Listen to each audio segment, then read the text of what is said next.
Lesson 8. Bautismo sa Espiritu Santo. Purihin ang Panginoon kung kayo ay napabautismo sa tubig. Magiging makabuluhan lamang ang ating pag-aaralan ngayon kung ito'y totoo na sa inyo, na kayo ay nabautismo na nga sa tubig. Ngunit nangako rin ang Panginoon na kung tayo ay susunod sa Kanya at mananampalataya sa Kanyang mabuting balita, ay meron siya ipagkakaloob sa atin. At ito ang susi sa panibagong buhay na nais ng Panginoon na maranasan natin. Walang iba kundi ang bautismo sa Espiritu Santo. Tayo'y manalangin upang maunawaan natin ang bagay nito. Panginoon, turuan mo kami muli mula sa iyong salita at hayaan mo maintindihan namin ang patungkol sa bautismo sa Espiritu Santo na napakahalaga sa isang buhay Kristiyano. Ipaliwanag ninyo po sa amin ito sa pamamagitan ng inyong salita. Ito ang aming samot dalangin sa pangalan ni Jesus. Amen. Mag-umpisa tayo sa ating pag-aaral sa pamamagitan ng pagbasa ng talatang ito na siyang nakita na natin sa nakaraang pag-uusap natin tungkol sa bautismo sa tubig. Gawa 2:38 hanggang 39. Sumagot si Pedro, "Pagsisihan ninyo talikdan ang inyong mga kasalanan at magpabautismo kayo sa pangalan ni Hesukristo upang kayo'y patawarin. Kung yan ay naging totoo na sa inyo, sa makatwid, kayo ay niligtas ng Panginoon at pinatawad." Ngunit ito ang sabi niya pagkatapos ito, "At ipagkakaloob sa inyo ang Espiritu Santo." Napakahalagang maunawaan natin ang Espiritu Santo sapagkat kung wala siya sa ating buhay ay hindi rin natin masasabing tayo ay tunay na Kristiyano. Maalaala ninyo na nung pinag-aaralan natin ang ibig sabihin ng tunay na Kristiyano ay isa sa mga katotohanan at katangian ay napuspos tayo ng banal na Espiritu. Kaya ito ang kailangan nating pag-usapan ngayon. Ngunit hindi lang natin ito pag-uusapan. Ang mahalaga ay pagkatapos natin mapag-usapan ay tayo ay magkaroon ng gawain kung saan sa pamamagitan ng pagpatong ng kamay ay may panalangin natin ng isa't isa upang tanggapin nga ang kaloob na ito ng Espiritu Santo. Magpatuloy tayo sa ating pag-aaral ngayon. Sinabi sa susunod na talata, sapagkat ang pangako, anong pangako po yun?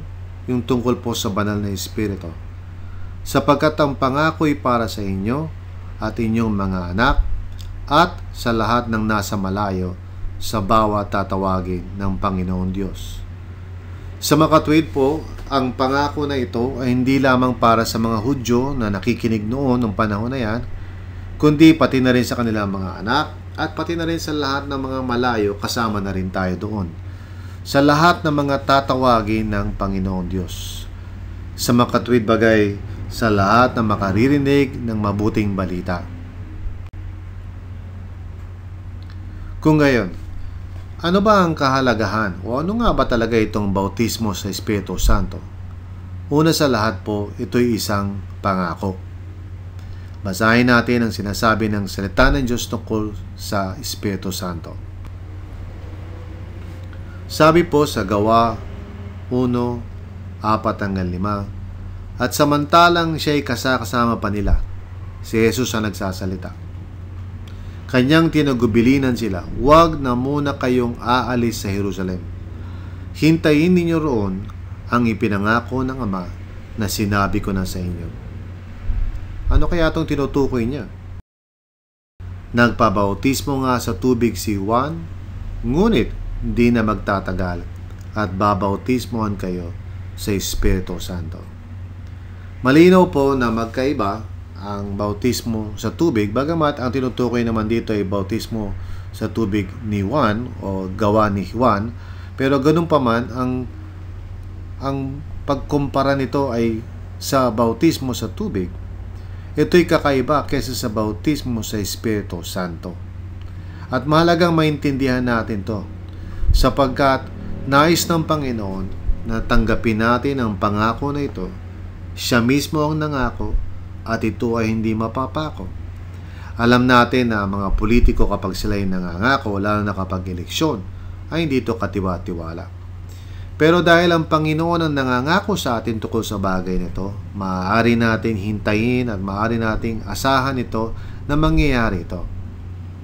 Ano bang ibig sabihin nito para sa atin? Mamayang kaunti pagkatapos ng pag-aaral natin ay magkakaroon tayo ng isang gawain kung saan tayo ay magpupuri sa Diyos at pagkatapos nito ay ipapatong ang kamay sa inyo upang kayo ay tumanggap ng kapuspusan ng banal na Espiritu. Gusto ko sana maunawaan natin na hindi tao ang dapat natin titingnan o pagtitiwalaan. Bagkus ang dapat natin pagkatiwalaan ay ang Panginoon Diyos na nangako na ibibigay niya sa atin ang banal na Espiritu. Kaya huwag tayong mamimili o huwag tayong titingin sa kahit sino mang tao.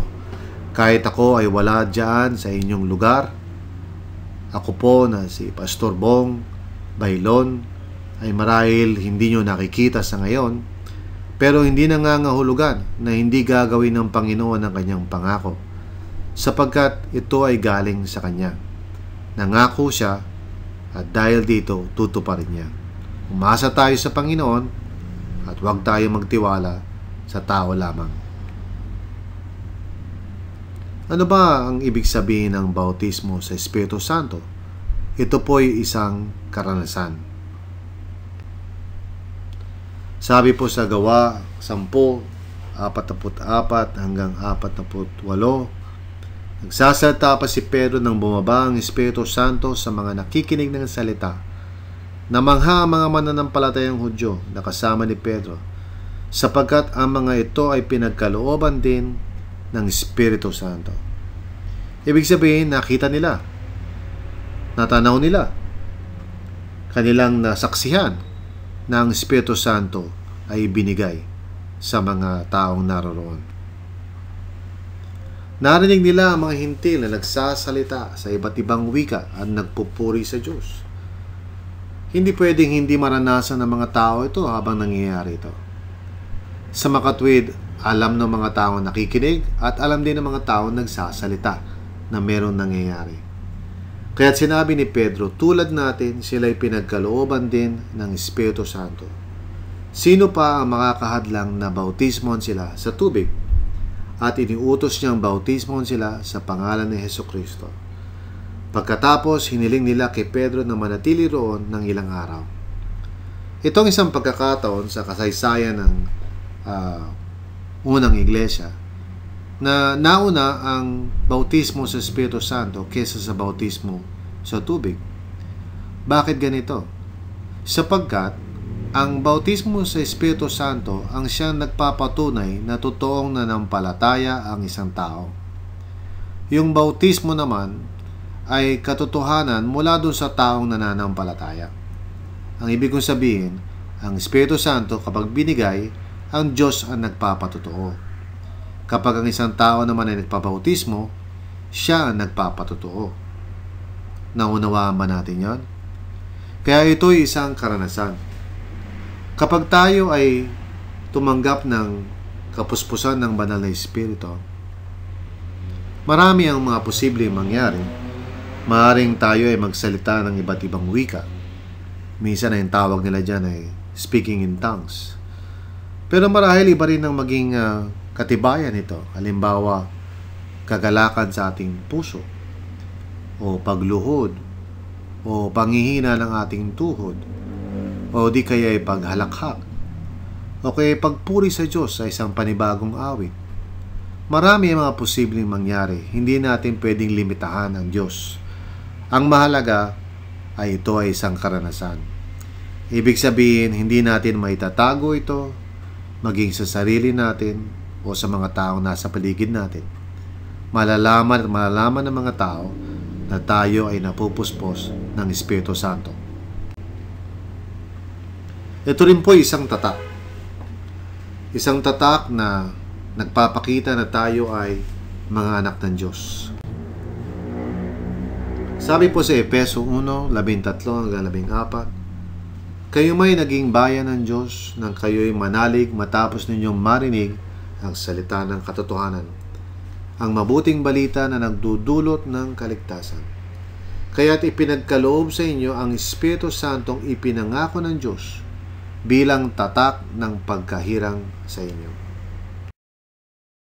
Ang Espiritu ang katibayan ng mga pangako ng Diyos sa ating mga hinirang hanggang kamtan natin ang lubos na kaligtasan.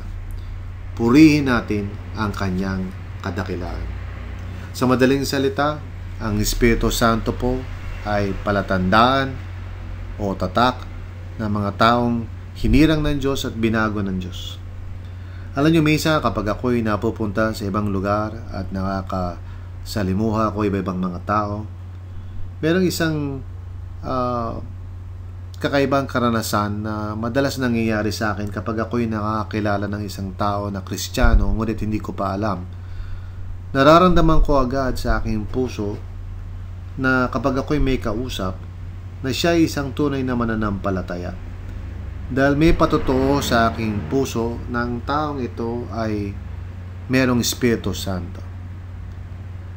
At higit pa dito, kapag tayo ay nag-oobserba ng mga tao, makikita natin na ang bunga ng Espiritu Santo ay maaaring makita sa buhay ng isang taong binago ng Diyos. Lahat ito ay katibayan. Lahat ito ay palatandaan. At kaya nga sa pamamagitan nga nito ay malalaman natin kung sino nga ang tunay na anak ng Diyos o hindi. Yung mga taong sumasali sa fraternity ay meron sila mga palatandaan, minsan sa sarili nilang katawan, na sila ay membro ng fraternity. Pero para sa mga anak ng Diyos, hindi natin kailangan magkaroon ng tatak sa ating mga katawan. Ngunit sa ating buong pagkatao, pagkilos at pananalita, ay nakikita ang tatak ng Espiritu Santo sa ating buhay. Lalo na at higit sa lahat, ang pag-ibig ng Diyos, na siyang pinakamatinding katibayan na tayo ay binago ng Panginoon. Ito po ay isang kapangyarihan. Malinaw po sa salita ng Diyos na kapag ikaw ay napuspos ng Espiritu Santo, ay napupuspos ka rin ng kapangyarihan ng Diyos. Sinabi mismo ni Jesus, ngunit bibigyan kayo ng kapangyarihan pagbaba sa inyo ng Espiritu Santo, at kayo'y magiging mga saksi ko sa Jerusalem, sa buong Judea at Samaria at hanggang sa dulo ng daigdig. Alam niyo mga kasama, kapag kayo'y napuspos ng Espiritu Santo, nagkakaroon kayo ng kakaibang karanasan sa presensya ng Diyos. Madali na para sa inyo na kayo ay gumawa ng mga bagay na dati-dati hindi nyo nagagawa. Sa tulong ngayon ng kapangyarihan ng Espiritu Santo, makikita nyo na may mga bagay na maaari nyo nang gawin ngayon na dati ay marahil hindi nyo maisip na gagawin. Halimbawa, ang tumayo sa publiko at magpatotoo. Magsalita ng salita ng Diyos sa mga lugar na marahil ay sa normal na pagkakataon ay kayo'y mahihiya. Pero lahat ito ay posible dahil kapag kayo'y napuspos ng Banal na Espiritu, ang kapangyarihan ng Diyos ay mapapasa inyo rin. Ito po ay isang pagpapala. Gusto ko maunawaan ninyo na ang pagtanggap natin sa Banal na Espiritu ay pagpapala mula sa Diyos. Anong ibig sabihin nito? Sabi po sa aklat ng Tito, Kabanata 3, talatang 4-7. Ngunit nang mahayag ang kagandahang loob at pag-ibig ng Diyos na ating tagapagligtas, tayo'y iniligtas niya. Natamo natin ito hindi dahil sa ating mabubuting gawa, kundi sa kanyang habag sa atin. Purihin ang ating Panginoon. Naligtas tayo at ipinanganak na muli sa Espiritu Santo na siyang luminis at nagbigay ng bagong buhay sa atin. Sa pamamagitan ng ating tagapagligtas na si Jesucristo, ibinuho sa atin ng Diyos ang Espiritu Santo upang tayo'y pabanalin ng kanyang pag-ibig at kamtan natin ang buhay na ating inaasahan. Purihin ang Diyos. Ang kapuspusan ng Banal na Espiritu ay isang pagpapala para sa atin, upang tayo ay makaranas ng tunay na buhay na galing sa Panginoon. Nililinis niya tayo, panibagong Buhay na ang binibigay niya sa atin, tayo pinababanal niya, lahat ay ginagawa niya sa pamamagitan ng Espiritu Santo. Sa madaling salita, kung ating babalikan, ano ba ang bautismo sa Espiritu Santo? Ito po isang pangako, isang karanasan, isang tatak, isang kapangyarihan, at isang pagpapala mula sa ating Panginoon.